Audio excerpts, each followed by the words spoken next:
Hello and welcome back to Asia Now. My name is Alex, and in this video I'll tell you about a South Korean syndicate leader arrested in Cebu, Philippines. Manhunt comes to an end after 33 years of being on the run for a contract killer. Updates on the Apollo Quiboloy situation.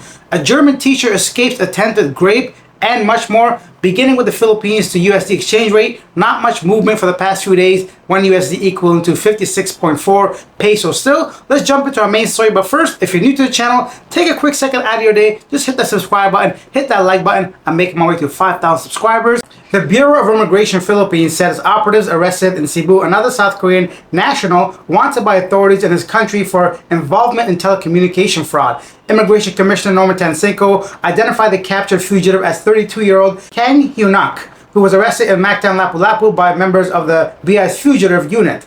The commissioner said Kang was arrested on strength of a deportation warrant issued by the BI Board of Commissioners in October 2021 when it ordered his expulsion from the country for being an undesirable alien. Tansinko added that the Korean had been overstaying in the country for more than 4 years, and records show that he last arrived here in July 2019 and did not depart since then. He's also subject to a red notice from the Interpol, which stemmed from the issuance of a warrant of arrest against him by Suwon District, South Korea. Allegedly, Kang is the head of a voice phishing syndicate that operated since 2017 and which has already defrauded the victims of more than $840,000. Apparently, they disguised themselves as bankers and managed to induce victims into revealing personal information which they use to defraud and gain illegal profits. The story sounds very familiar. I feel like I covered this before. However, it's not the first time, and I don't think it's going to be the last time. Plus, usually these syndicates are more than just one person. Perhaps this is like another one of those cases. He seems to be the head, the leader guy of the syndicate.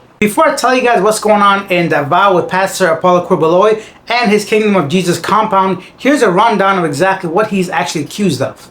Pastor Apollo Quiboloy, who claims the title the Appointed Son of God with purported millions of followers in the Philippines, is currently facing legal challenges implicating his church and himself. He is known as a close ally of former President Rodrigo Duterte, who backed the 2016 candidacy of the former top leader. Here are the offenses in the U.S. court: conspiracy to engage in trafficking of children, by force, fraud, and coherence, conspiracy, bulk cash smuggling. In the Philippines, he faced a charge of human trafficking, labor violations. This guy's got a whole list of charges against him from different countries and different organizations, and now he's hiding in the compound of his followers and his church, I guess. And right now, the scenes over there are insane. There's literally thousands of police officers trying to get in there, and there's been reports that they can go ahead and use sensors, and they think that his heartbeat can be seen under the compound. I'm not sure how they can verify it's actually Quiboloy's heartbeat, but regardless, the sensors are picking up heartbeats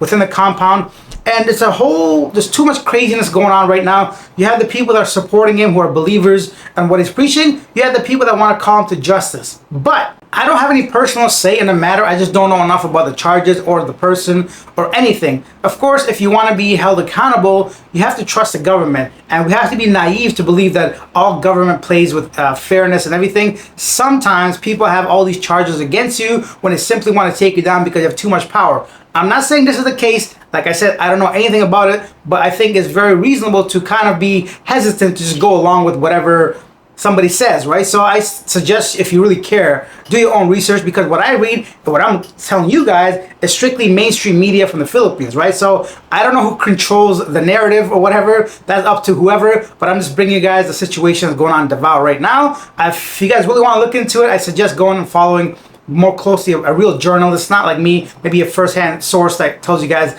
more information, because, you know, in the past, in many other countries, whenever they want to take somebody down, they'll go ahead and do a whole smear campaign. Now, I'm not defending Quiboloy. I think anyone that does these things that they said he did should be arrested and put away for jail, but sometimes some of the charges can be questionable. I don't know, not this case, but just saying, you can't trust the law all the time. However, what is even more unacceptable is the presence of suspected American soldiers seen during this operation. In a video from SMNI, a police officer was captured wearing an American flag patch and an insignia badge of the U.S. Airborne Forces. According to E.B. Hugalbot, a political commentator, this is not surprising given the sudden increase in American soldiers in Davao City over the past month. The American forces are already in Davao, no? At pinipili nila na mga Phil-American or Filipino-looking na troops. Because number one, for one thing, you do not wear an American flag patch. And makikita nyo nga sa post na yan, yung insignia ay insignia ng US Army Special Forces Airborne, kung saan nanggaling yung Green Beret at saka yung Army Rangers Special Forces. At tapos, you connect the dots dun sa sightings ng mga extraordinarily looking American troops na...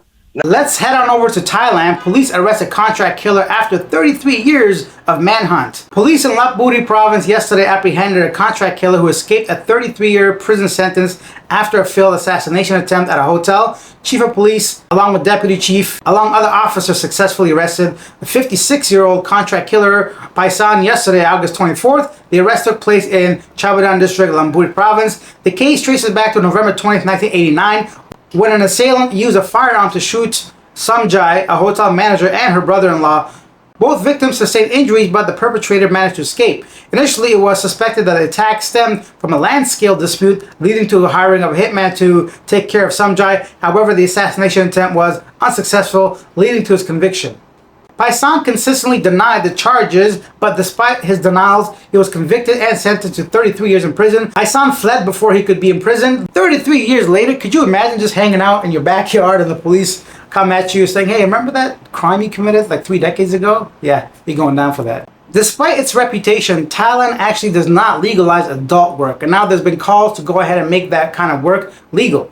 Patong leaders back legalizing adult work for safety and health. In Patong, key figures unanimously support the legalization of adult work, asserting that it may enhance safety and health protection for those workers and their clients. President of the Patong Entertainment Business Association highlighted the current paradox that Thailand stands on its renowned adult industry. I quote, Thailand is known for its adult industry, yet maintains a hypocritical stance towards it. He added that areas like Patong, Bangkok, and Pattaya are widely recognized for such activities, yet government officials and police turn a blind eye. Last October, the push for legalizing adult work gained momentum when former Prime Minister pledged to pass 3 significant bills, including one to amend the 1996 Act on illegal adult work. I would love to know your thoughts on this matter. Yeah, it's kind of ironic whenever I go to Thailand, I can't even access certain websites, let's say, that I want to maybe frequent. Sometimes it's been like blocked by the government, but you go outside, it's not legal, but it doesn't make any sense to me. Like it's kind of funny to me, like people want to try to save face, but they look even dumber by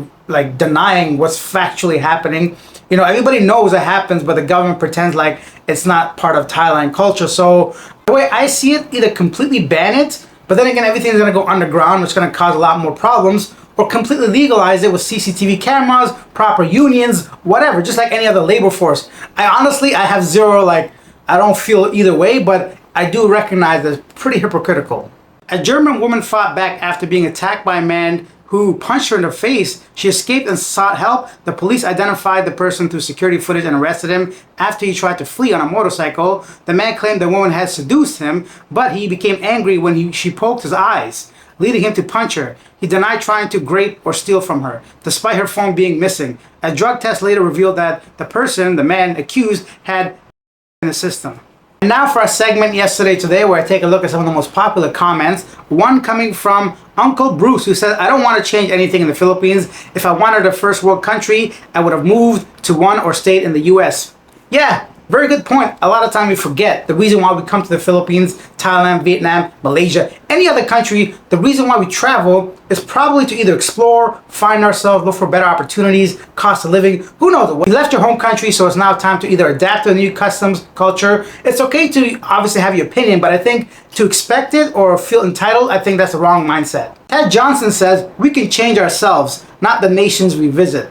Excellent point. Yet again, try to work within yourself first before going ahead, because a lot of times we can't even participate in unless you're a citizen. So maybe become a citizen, then you can do some stuff about it. And lastly, John says, from a fellow Canadian, I must say you are down to earth and a good guy. Keep showing the best of Canada. Hey, thank you. And if you guys appreciate this video, drop me a like, hit that subscribe button. 5,000 is just around the corner. And I'll see you guys in tomorrow's video. Hopefully, I'll be a little bit more energetic. Bye.